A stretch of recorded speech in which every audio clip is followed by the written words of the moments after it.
Hi everybody, welcome to Neurodivergence in the Traditional Workplace. My name's Harriet Frayling and I'm she, her. You can find me at Wonderful Gospel. And I'm hosting and asking questions of these lovely folks here about what it's like to be neurodivergent in a traditional kind of workplace. So Coral, if you'd like to introduce yourself. Hi, so I'm Coral. My pronouns are she, her. I am diagnosed dyslexic and I'm currently waiting assessment for ADHD.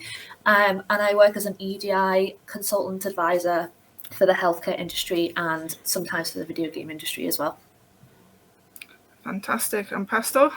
Hi, I'm Pastel or Adele, whichever is easier for people to call me. My pronouns are they, them.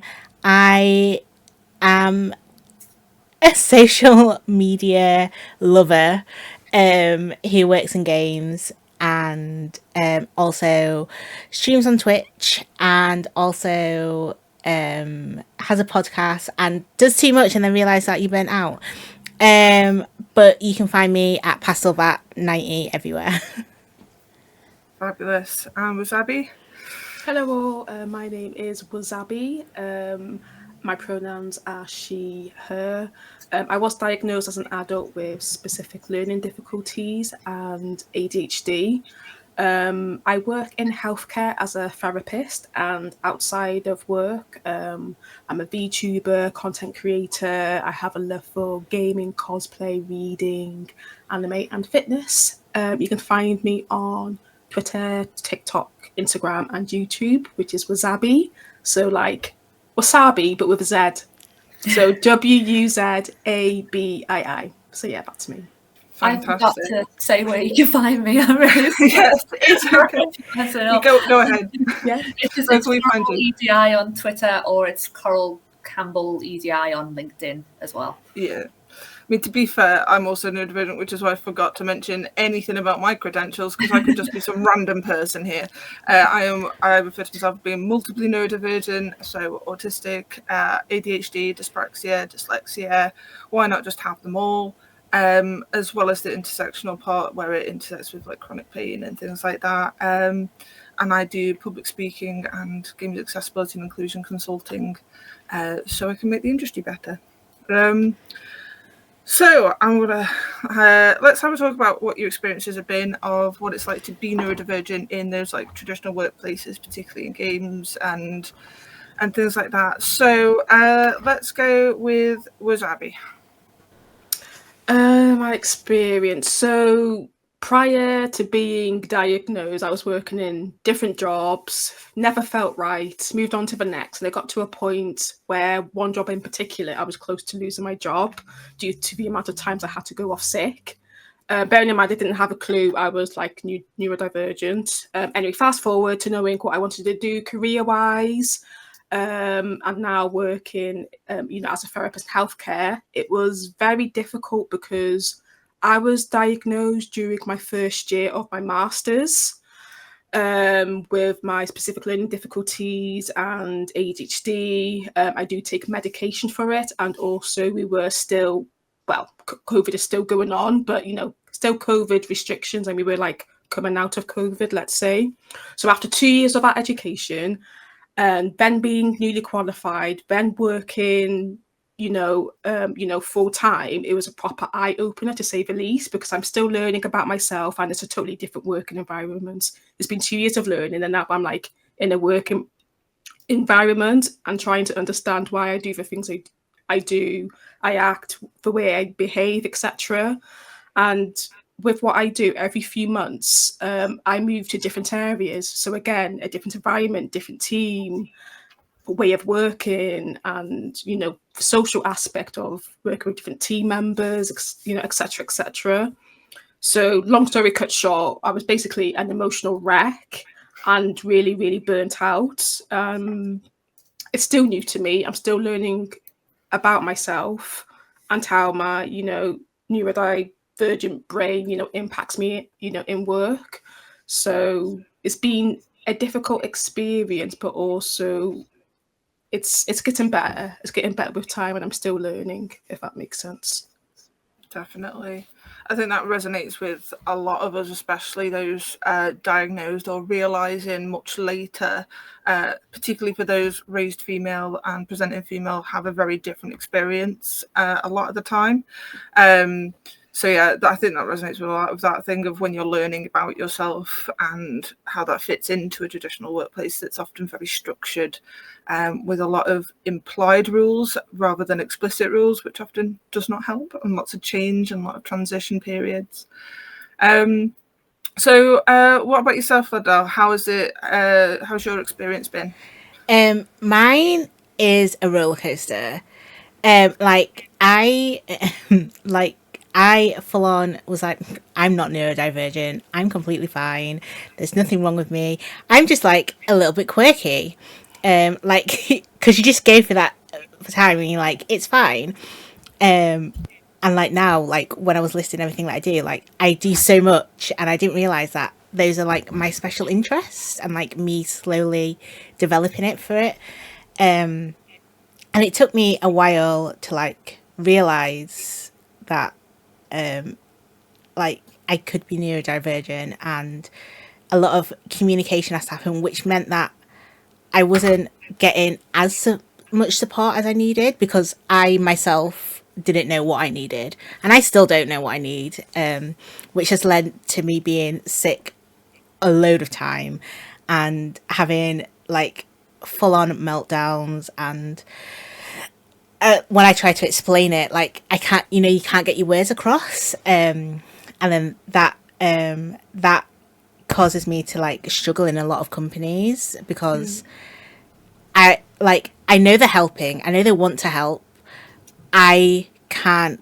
It's that like that link of like, where do I go from here?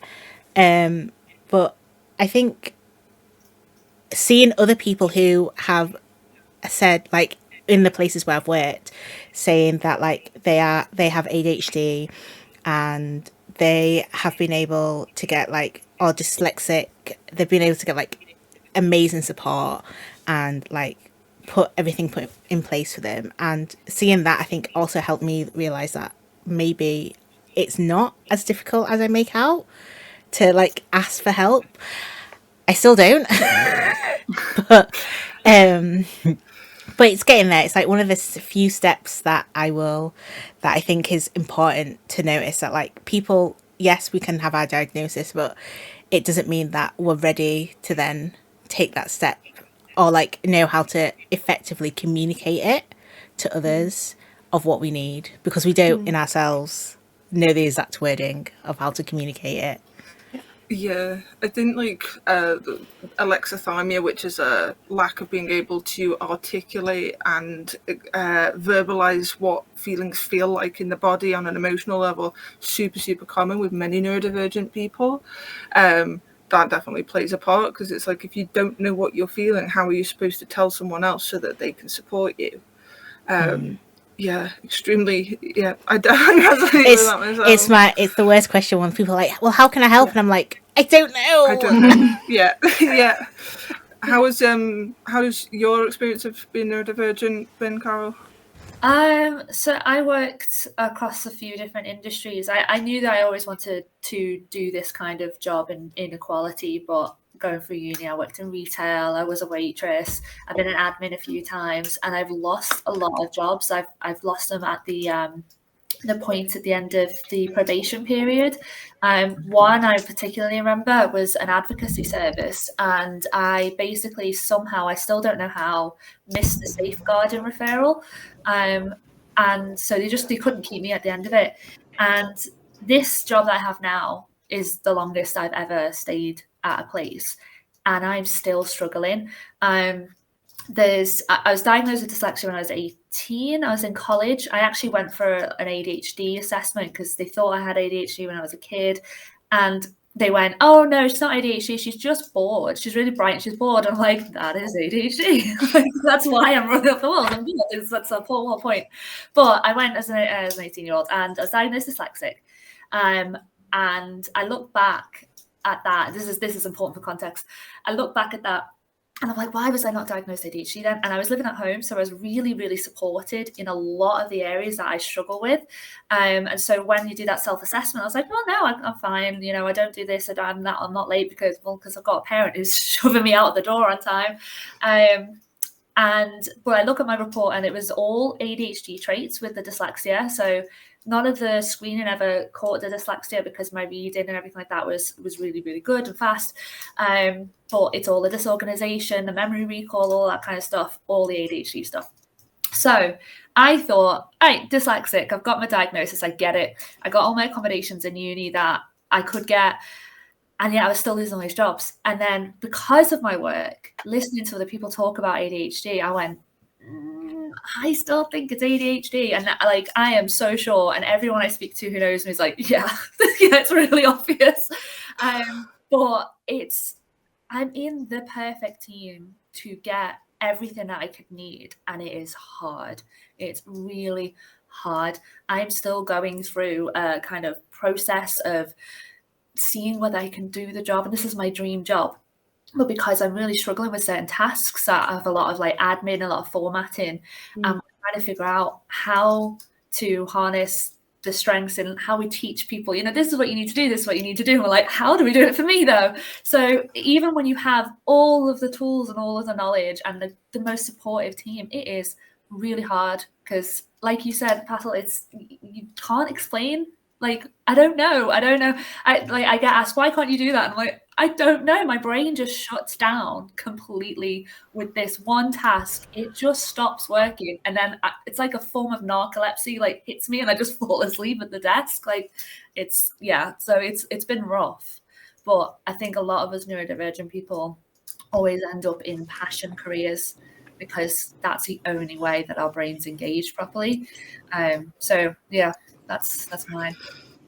I think mine is a similar background. I've had so many jobs over the years. I refer to having like ADHD as having two wolves that can either work to destroy my life, or if they work together, I do feel superhuman in those moments where the hyper focus from the ADHD works with the focused interests of being autistic, and I'm like, I can learn a language in 24 hours. Or 48. I think I learned how to read Bulgarian in like 48 hours because I really wanted to, and it was like research, and now I can read Cyrillic, like a particular book, right?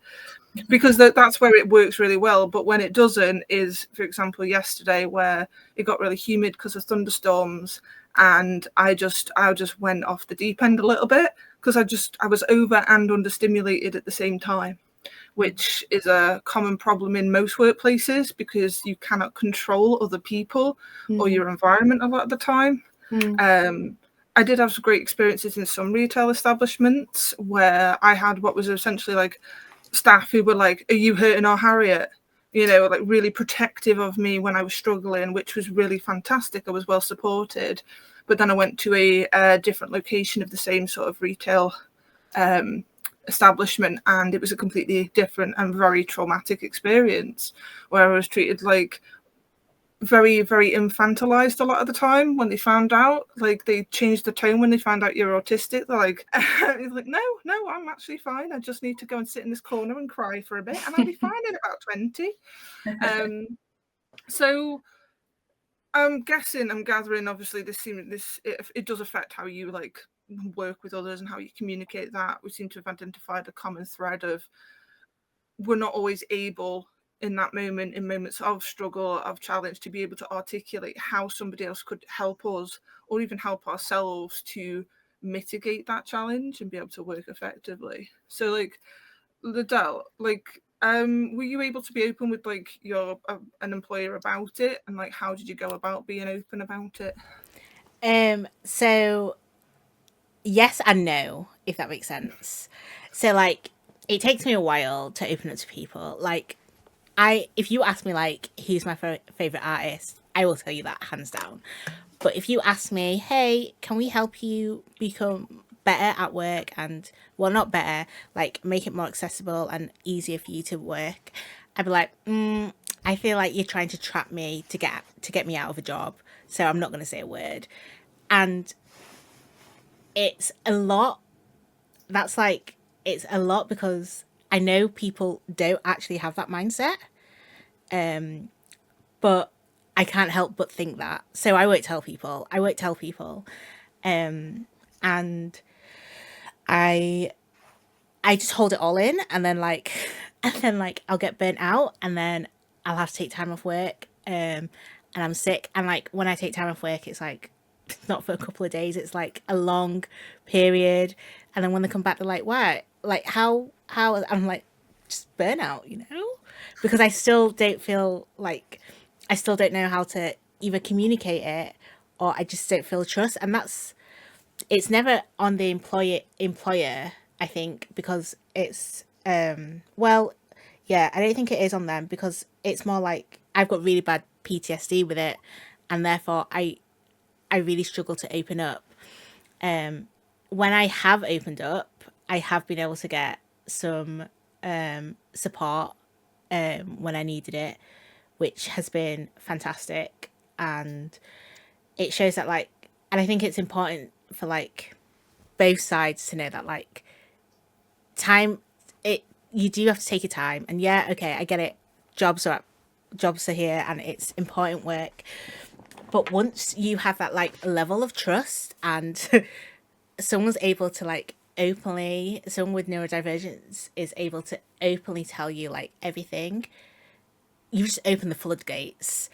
And that means that they trust you so well. And when I was able to like do that at one of my workplaces, it helped me so much. And like, I think I cried after each session, because I was like, this is so helpful, and so like so emotional, because I never thought this is how it could be, like I always thought like it's like I would have to like stay quiet, well, not quiet because I'm not quiet, but like like keep to myself. And like when people say it, they're not actually wanting to help, they're just saying it because it's one of those things, like when you pass people in the street and they go, how are you, they don't actually want you to stop and have a full-on conversation. I still struggle with that concept, and so I just don't reply. Don't ask me if I'm okay if you don't want to know. Yeah. I'm like, well, first thing, and like, do you want the TLDR? Yeah. Like, do you want it or do you not? Like, yeah. I'm like, you can't just like it. I don't know where that lies. So I think I forgot what I was going to say, because I was now thinking about all the times that I've just ignored people. But yeah, I think employers.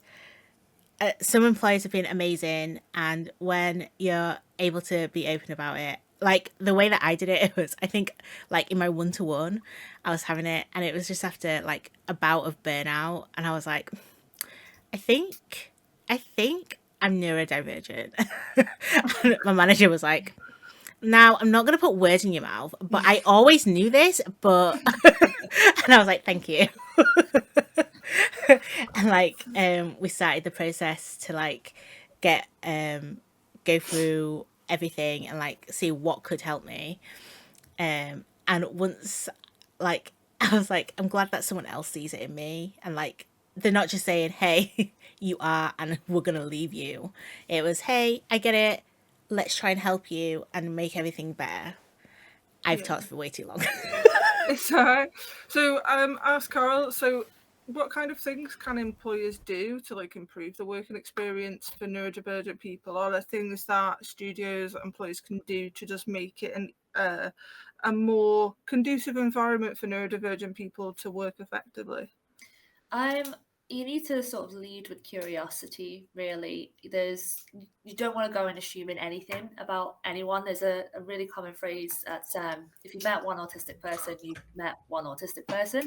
And often there's a lot of co-occurring other conditions as well for a lot of neurodivergent people. So there's basic stuff that we can do, which is like look at environment, workspace, look at our structures, our processes. and try and evaluate them for where potential barriers might be for people. So some really obvious ones might be if you've got really bright lighting, really harsh lighting, if our offices are close to the kitchens where there's a lot of noise, a lot of smell. Like, there's some basic things, and how can you implement changes within that so that those barriers don't exist in the first place? But then when you're facing an employer who is struggling and you're having that conversation, don't think about it as a tick box exercise. Oh, you're ADHD, so you need this, you need this, you need this. That's not going to work. You want to go in and ask them what they think they're really good at and try and focus on uplifting those strengths and where they think the barriers are. So, for example, if you've got someone who's struggles with writing a report, what specific things about writing that report are they struggling with? Is it the noise around them? Is it because there's just too much in front of them, they need it broken down? Do they need someone to look at it at different steps and feedback? But what are they also really good at? Some workplaces can task swap as well. So if you've got two people who've got things that they're both really, really good at and they're two different things, but they're doing the things that they really struggle with, they can support each other. But to get a lot of good stuff done, they can task swap. So if someone's really, really good at like data collection and someone's really good at the creative stuff, don't give the data collection to the creative person and the creative stuff to the data collection person. Be flexible as well, and don't try and think about it as once you've implemented them, that's it, it's done. So a lot of people are just discovering that they're neurodivergent now, and so it's a journey for them, for quite a lot of us. And even for those who have always known that they're neurodivergent, there's a lot more coming out about what we can do and what we can get to help us. So it's going to be an explorative thing between an employer and an employee of, why don't we try this? Why don't we see if this works? And oh no, that didn't work. Do you think it can be done a little bit differently to see if that works that way, if it works this way? It's a conversation. It's not you saying, okay, you're ADHD, we'll do this, we'll do this, we'll do this, and then you should be good. That's it.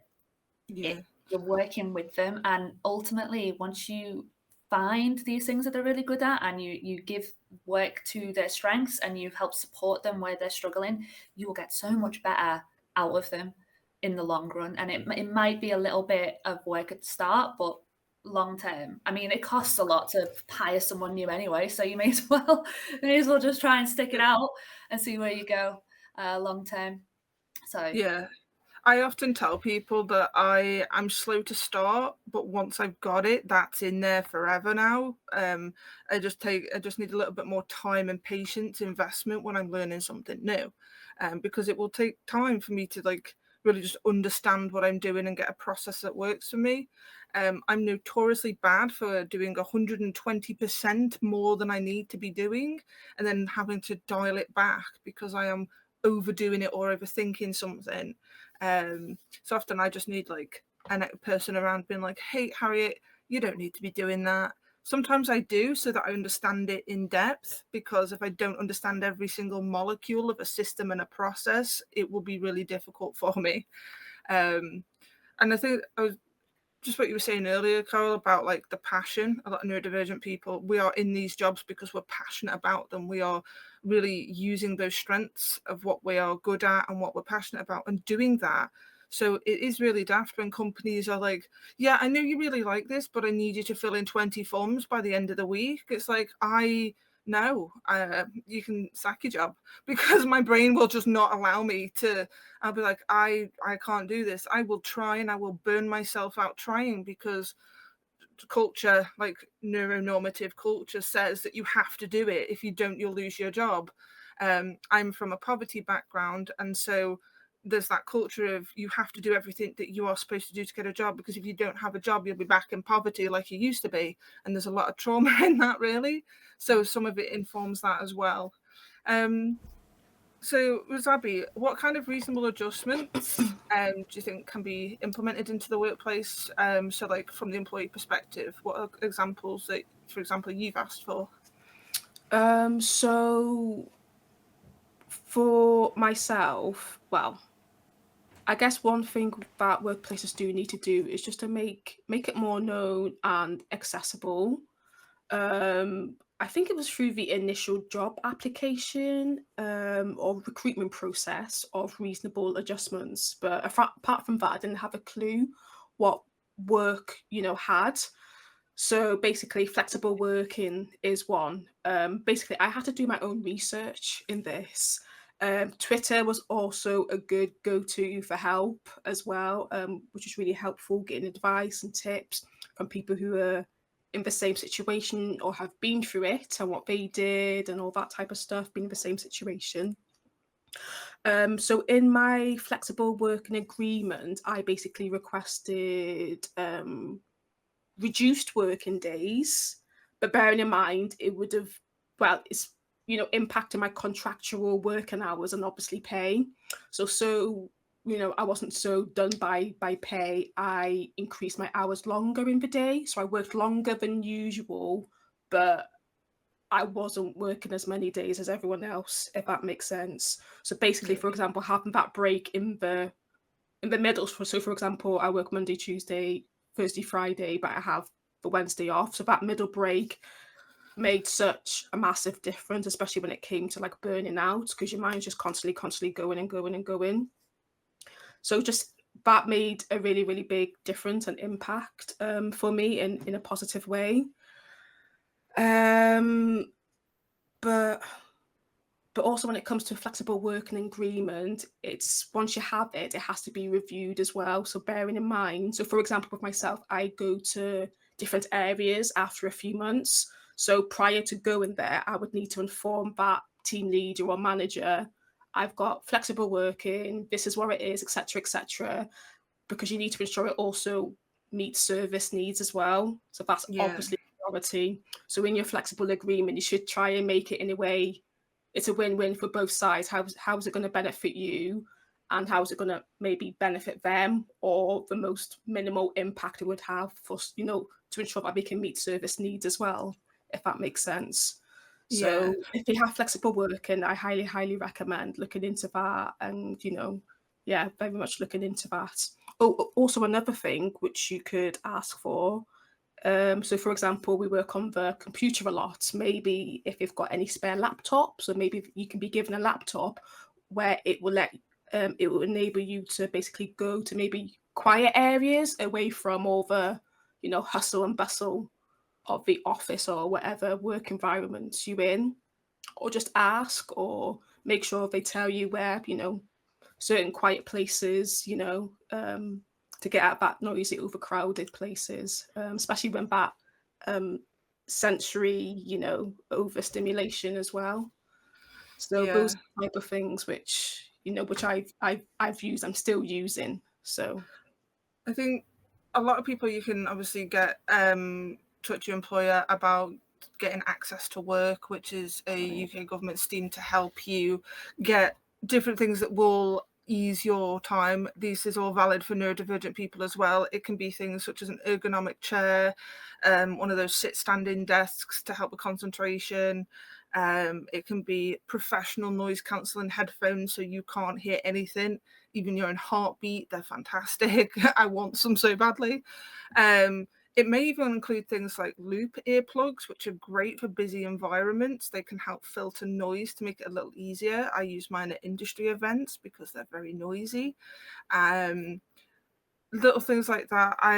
Another one that I suggest to people to use is to ask for wind up and wind down time after meetings. So that's 15 minutes before a meeting and 50 minutes after, so that meetings aren't like back to back horrible because you've got no time to process what you've just been in a meeting for or to prepare for the next one.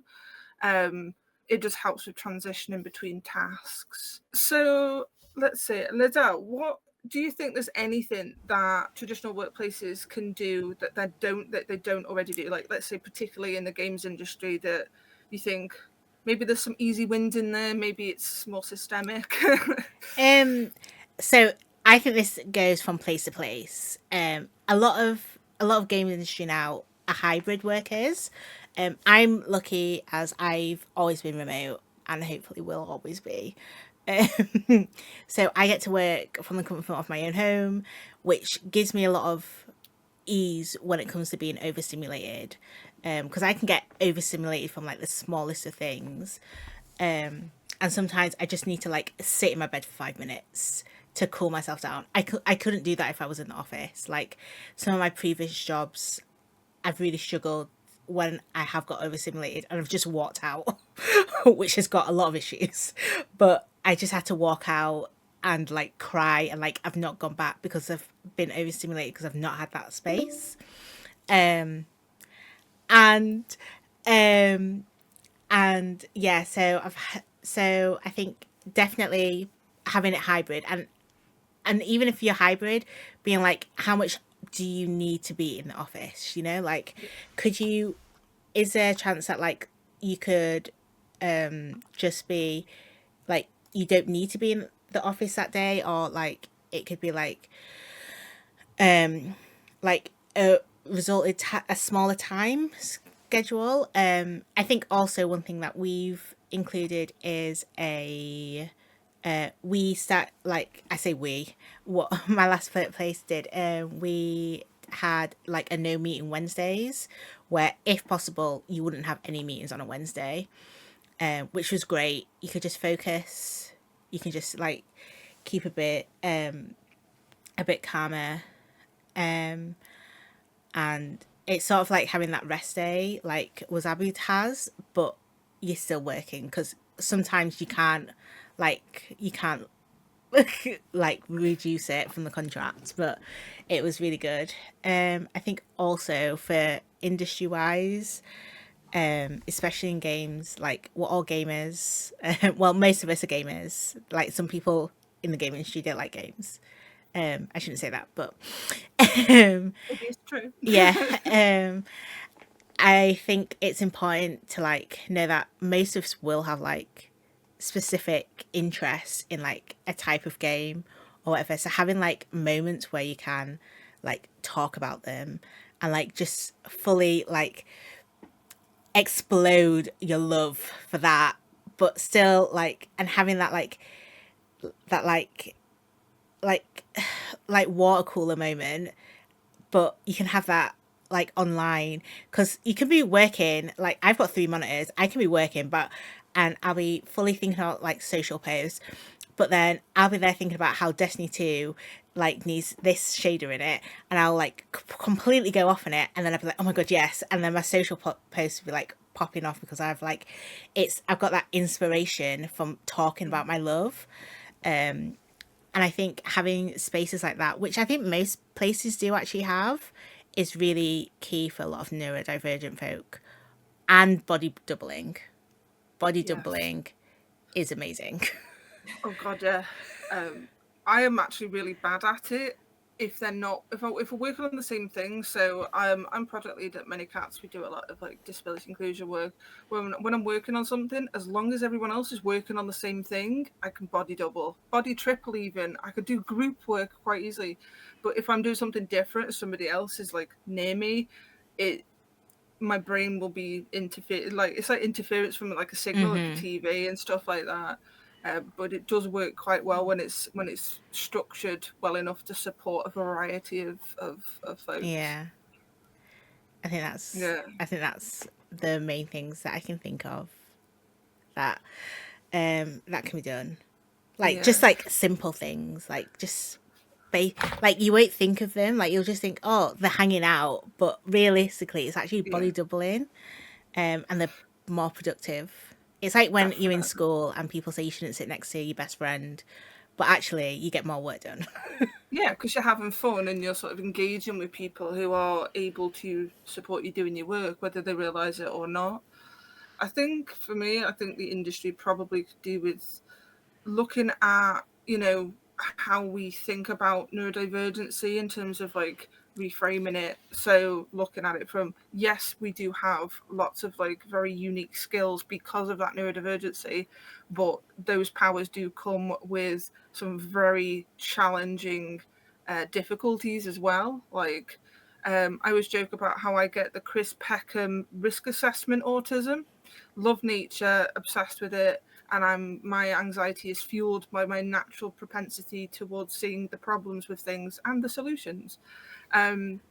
but that does come, like I said, with the anxiety. I tend to be more anxious than most because I'm predicting danger on a constant, like, millisecond level all the time. It makes me good at, like, production and project management to a certain extent, until I'm like, I'm really anxious this is going to happen because I've seen all the patterns and the signs all point to bad times. Yeah. And just understanding, it's like Carl said, we're all individuals. While we do have, like, a common experience a lot of the time, you do also have to take into account, was like, your class background, your cultural background, your gender experience in terms of how you're raised and how you present and how you are, and all of those different things. Like, there's so many different factors that influence how someone feels internally about their neurodiversity as well, and their neurodiversity. So I think just having that openness to have a discussion and to be like, hey, and also to admit, I would love companies to admit more that they don't know things, and to be like, we don't know. And it's like, that's fine. Let's learn together.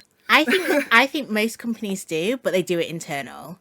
Because Yes. I think they do it internal because you see all these amazing people working at all these amazing companies making amazing work, and I know they're being supported. Like, I know they're being supported, but it's just not like, if I want to apply somewhere, or if anyone wants to apply, you don't know.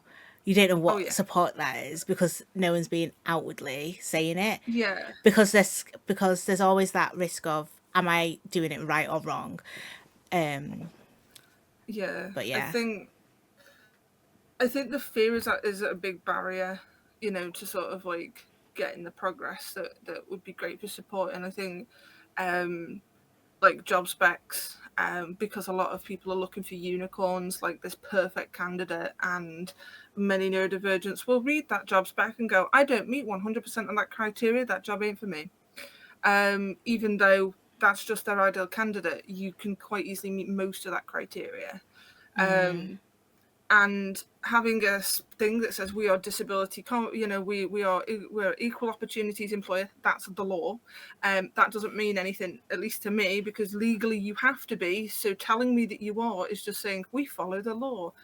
Realistically, that most people don't. There's a lot of things that employers will do that is not the law when it comes to how they include and support people. And having those, like Wasabi mentioned, like having the ability to talk about adjustments very early on in that process. And then also, if you do employ that person, to continue them on throughout the onboarding process to maintain them. Because I've had that sometimes where I'll have a job and they'll be great in an interview, very inclusive, very accessible. And then when it came to actually having meetings in the workplace, no. Like, I need captions because I have auditory processing issues as a result of being neurodivergent. So when I'm in meetings where it's like Zoom, the host has to enable them. And I'm like, hey, so my interview was great, I had captions, but this meeting, I don't know what's going on.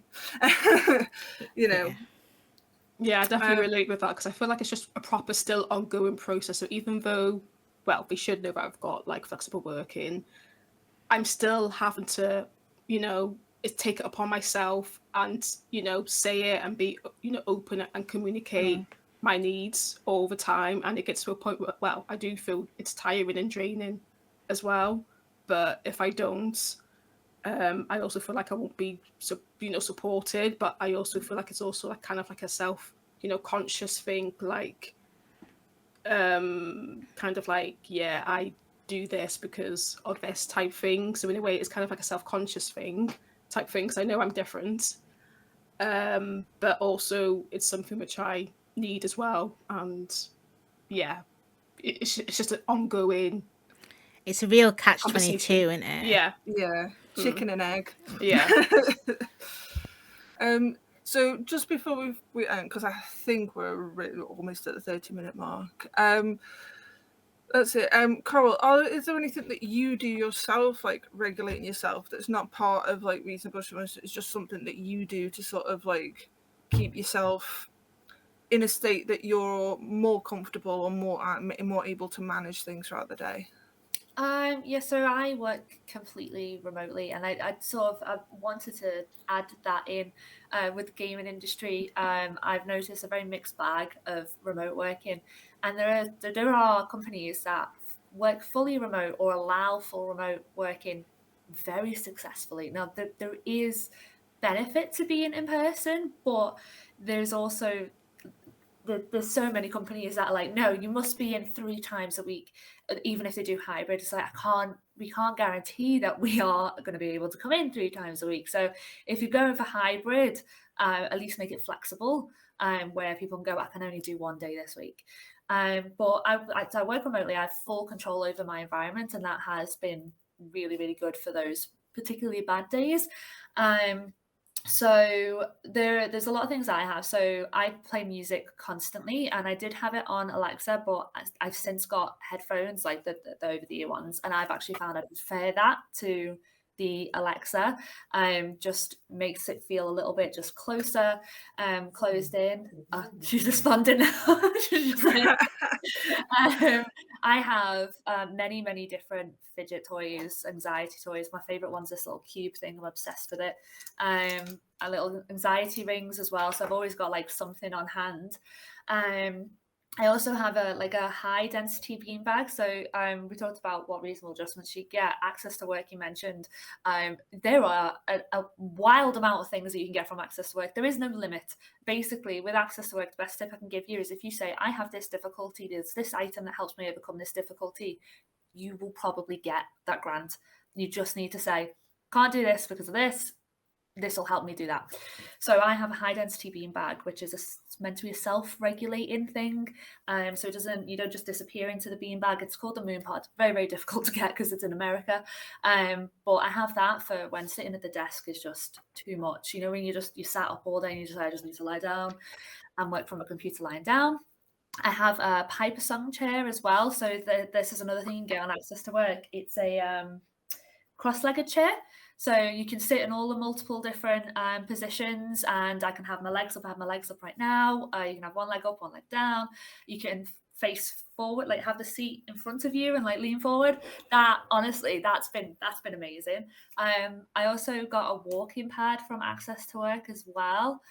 So for anybody who has a lot of excess energy, or the opposite, where they're tired a lot, like I get tired a lot, I use the walking pad to try and wake myself up. So there's a lot of the stuff that I have is from Access to Work, so it is technically a reasonable adjustment. But these are things that you can just implement yourself, and you can get them in the office as well, because Access to Work will give you a grant for home and office. I do just want to add that in there. So yeah, also I allow myself to have naps as well. So that beanbag, I always napped. Even when I was in an office, and a lot of offices I worked in, I was kind of the only person in there as a small office, and I've napped at the desk. I've napped on the wooden floor. When it hits me, it hits me. So I have that beanbag, so I am at least a little bit comfortable, and I'll have a 20-minute kip, and then I'm ready to go after that, instead of thinking, no, I'm on work time, I can't.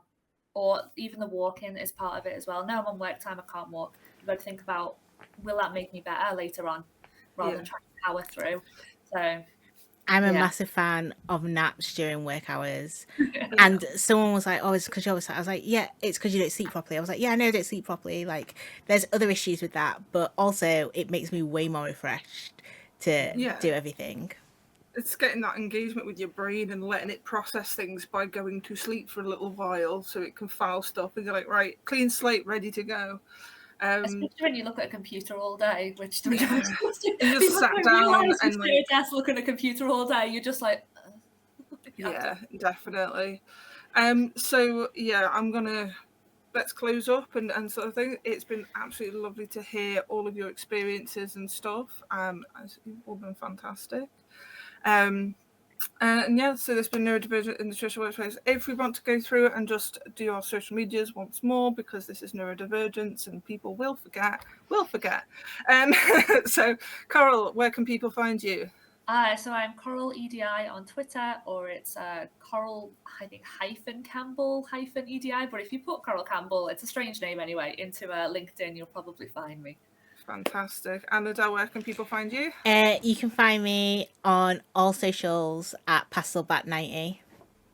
Fabulous. Wasabi, where can people find you? You can find me on Twitter, TikTok, YouTube, and Instagram, Wasabi. So that's WUZABII. Fantastic. And you can find me, Harriet Frayling, on LinkedIn and Wonderpuss Gospel on pretty much every social media, but I'm mostly active on Twitter. And that's Wonder with an O, not a U, like the octopus is normally spelled. So yeah, goodbye. That's it. There we go. We're done. Bye.